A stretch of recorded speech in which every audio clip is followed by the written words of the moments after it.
You've tuned in to the unavailing frequency. But don't touch that dial. We've got you right where we want you.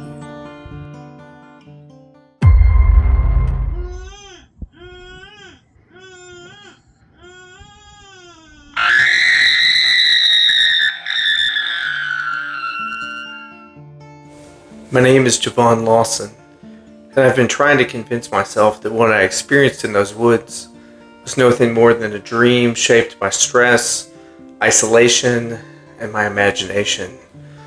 However, no matter how many times I relay it in my head, there are details that refuse to fade, sounds that I still hear when everything around me is quiet. I live up in Chicago, and I took that trip to eastern Kentucky because I needed distance from the noise of the city. I've always been drawn to places that feel untouched. Places where there are no crowds, no distractions, no expectations. When I found a remote hiking area with barely marked trails and outdated maps, I saw it as an opportunity rather than a warning.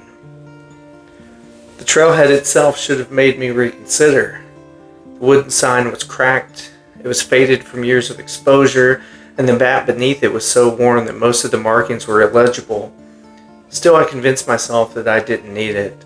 I packed what I thought were the essentials and set off just for the afternoon, expecting nothing more than a quiet hike. For the first hour, everything felt normal. The trail, although narrow, was visible enough to follow. I could hear birds in the trees and insects in the underbrush. The ground beneath my boots gave off that familiar crunch that comes with dry leaves and packed dirt. It was the kind of quiet that feels peaceful rather than empty. But as I continued deeper into the woods, that all began to change. The sound started to fade, one by one, until I realized I could no longer hear any birds at all. The insects disappeared next. Eventually, the only sound left was the faint movement of wind through the trees, and even that seemed strangely muted. I stopped walking at one point just to listen, and I remember standing there waiting for something, anything, to break the silence. Nothing did. Although I told myself it was normal, there was this growing sense that something about that forest was not right. I found the cave shortly after that. It was tucked into a rock formation just off of what I believe was still the trail. The opening was small. I would have missed it entirely if I hadn't turned my head at the exact right moment. Curiosity got the better of me, and I stepped off the path to investigate. Inside, the air was noticeably cooler. The smell of damp stone surrounded me as I used my flashlight to illuminate the narrow interior. The cave didn't go very deep, and there was nothing remarkable inside. No markings, no debris, no evidence that anyone else had ever been there recently. After a few minutes, I turned around and stepped back outside. That was when I realized the trail, it was gone. And I don't mean that I had difficulty finding it. I mean, it was no longer there at all. The ground behind me looked completely undisturbed, as if no one had walked through the forest for years. I tried to retrace my steps, but nothing looked familiar anymore. The landmarks I thought I remembered were all gone, replaced by identical trees and uneven terrain. At first, I tried to stay calm.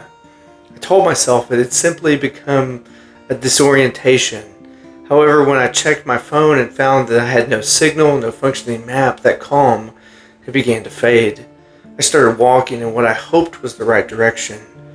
Time became more difficult to track. The forest looked the same no matter how far I went.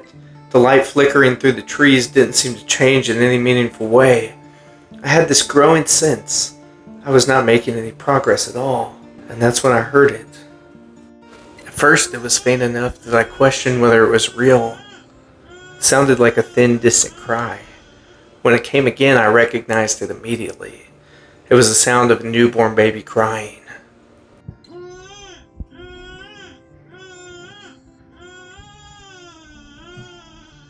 I stopped walking and listened carefully.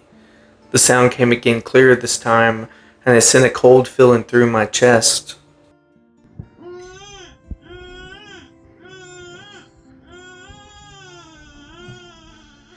There was no logical explanation for it. There were no homes nearby, no roads, no reason for a baby to be anywhere near this part of the woods. Despite that, I called out, asking if anyone needed help. Yet there was no response, only the continued crying. I began to follow the sound. For several minutes I walked toward it, expecting it to grow louder as I got closer. It never did. The volume remained constant, as though the source was always just out of reach no matter how far I went. The distance between me and the sound never seemed to close. Eventually the trees began to thin, and I stepped out into a small clearing. At the center of that clearing stood a woman.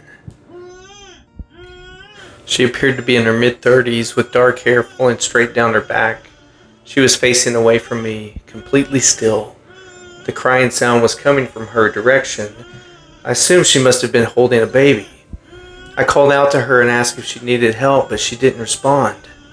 I began to approach her slowly, speaking again as I got closer. There was still no response. The crying continued without pause, without variation, as though it were looping. When I was about 15 yards, I stepped on a twig. The sound snapped sharply through the clearing. The woman reacted instantly. Her head turned toward me with unnatural speed, and in that moment I realized something was terribly wrong. The crying did not change when she moved. It did not shift or distort, it remained exactly the same. Her mouth was open, and the sound was coming from inside her. It was not an imitation. It was not a person pretending to cry like a baby. It was as if the cry itself existed within her and was being forced outward through her. She stared directly at me, her eyes wide and unblinking. Then she ran. She moved with sudden, unnatural speed, sprinting straight toward me without hesitation. I turned and ran in the opposite direction, panic overriding any sense of logic. The sound of crying followed me, staying close no matter how fast I moved. I tripped and fell hard on the ground. Before I could recover, she was already there. She stood over me, the sound of crying filling the air around us. Slowly, she leaned down until her face was inches from mine. The crying stopped. The silence that followed felt overwhelming. Then in a harsh, human voice that didn't match the sound I had been hearing, she screamed, "My baby, my baby!"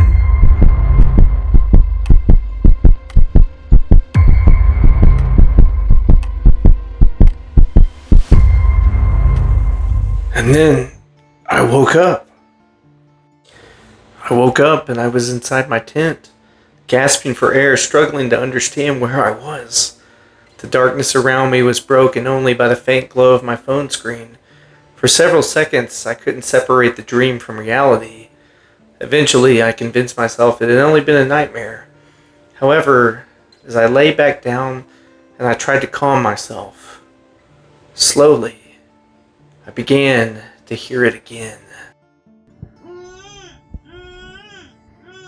The same newborn cry. This time it was just outside the tent. From that point on, everything began to unravel. When morning came, I tried to leave, but I quickly realized that the forest would not let me go. No matter which direction I walked, I kept encountering the same landmarks, including the tree I had marked myself. The crying returned, guiding me, surrounding me, and eventually leading me back to the same clearing. The woman was there again. This time I did not approach her. I ran as soon as I saw her begin to turn. However, running did not help. The sound moved with me, around me, and eventually seemed to come from everywhere at once. At one point I heard her voice from multiple directions, repeating the same words. "My baby!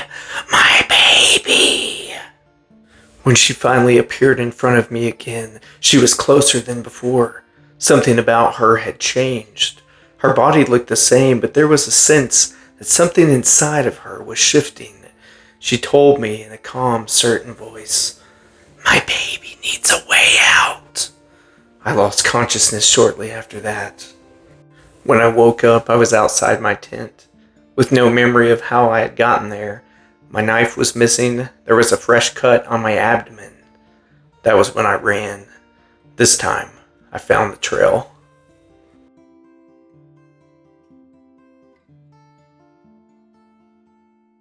Returning to Chicago should have meant safety. Instead, it marked the beginning of something worse. The crying followed me home. At first, it only happened at night. Then it began to occur during the day. Eventually, I realized that it was not always coming from outside. Sometimes, it was coming from within me. The cut on my stomach did not heal properly. I began to feel movement beneath it. Subtle at first, but undeniable. Over time, the movement became stronger, more defined, until I could see something shifting under my skin. One night, I felt something push back against my hand from inside my body. The crying that followed came from within me. I sought medical help, but nothing was found. There was no explanation for what I was experiencing, and that only made it worse. Eventually, I began to hear her voice again. Not around me, inside my head. She repeated the same phrase she had said to me in the woods. "My baby needs a way out."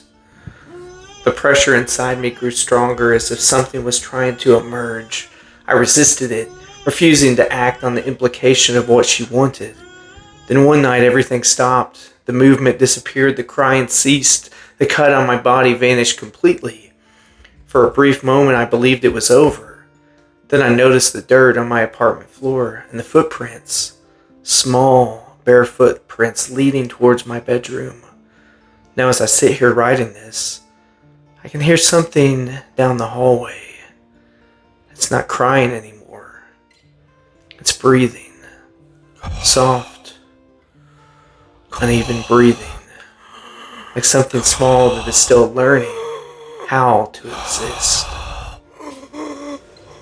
I didn't move from the couch. I sat there with my eyes fixed on the hallway, watching the darkness that stretched beyond the edge of the living room light. I could still hear the breathing. It was soft and uneven, but it was unmistakably there. It was coming from somewhere inside of my apartment. I told myself that I must have missed something earlier. I told myself that perhaps I had left a window open, some animal had found its way inside while I was asleep. However, none of these explanations made sense. The windows were locked, the door had not been forced, and animals don't leave small, bare footprints in the middle of a living room. I waited for what felt like an hour, but may have been only a few minutes. I kept expecting the breathing to stop, for some rational explanation to present itself, but neither happened. The sound continued, steady and deliberate, as though whatever was making it aware of my presence was waiting for me to react. Eventually, I could no longer stand the uncertainty. I stood up and moved toward the hallway, keeping my steps as quiet as possible. I didn't know what to expect to find, but I knew I couldn't remain frozen in place. When I reached the hallway, I stopped and listened again. The breathing was closer now. It was coming from the direction of my bedroom. I walked slowly down the narrow corridor, my heart pounding against my ribs, the floor beneath my cold feet, and the air seemed heavier than it should have been. When I reached the bedroom door, I paused and placed my hand against the wall. I could hear movement inside. It was faint, but it was there. Something was shifting around, exploring the space. I took a deep breath and pushed the door open. The room was dark. The faint light from the hallway spilled in enough for me to make out the general shape of things. My bed was undisturbed. The closet door was closed. The windows were shut. But then I saw it. In the far corner of the room, near the base of the dresser, there was a small shape crouched on the floor. It was difficult to see clearly in the dim light, but I could tell that it was small, perhaps the size of a young child. It was facing away from me. It was completely still.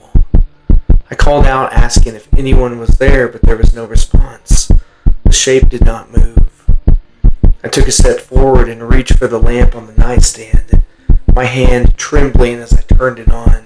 The sudden light flooded the room, and I finally saw what was in the corner. It was not a child. It was something that resembled a child in size and general shape, but nothing about it was right. Its skin was pale and smooth, almost translucent in places. Its limbs were too long and thin. Its head was slightly too large for its body. It was crouched with its back to me, and it was not breathing. I stood there frozen in place, unable to process what I was seeing. And then it moved. It did not stand up or turn around. Instead, it slowly began to crawl towards me, moving with unnatural grace, and it made my stomach turn. Its movements were too fluid, too deliberate, as though it had been practicing them for a long time. When it reached the edge of the light, it stopped and lifted its head. I saw its face. It had no eyes. Where eyes should have been, there were only smooth, unbroken skin. Its mouth was closed, but I could see something moving beneath the surface, as though there were teeth shifting underneath. And then it spoke. It did not use words. It did not make any sounds that I could hear with my ears. Instead, the voice came directly into my mind, clear and certain, just as the woman's voice had in the woods. "It is time," it said. I stepped back, my pulse racing. I didn't know what it meant, and I didn't want to find out. I turned and ran for the door, but before I could reach it, the thing moved again. It was faster than anything I had ever seen. In an instant, it was in front of me, blocking my path. It did not attack. It did not try to harm me. It simply stood there, facing me, and waited. And then I heard it again. The crying.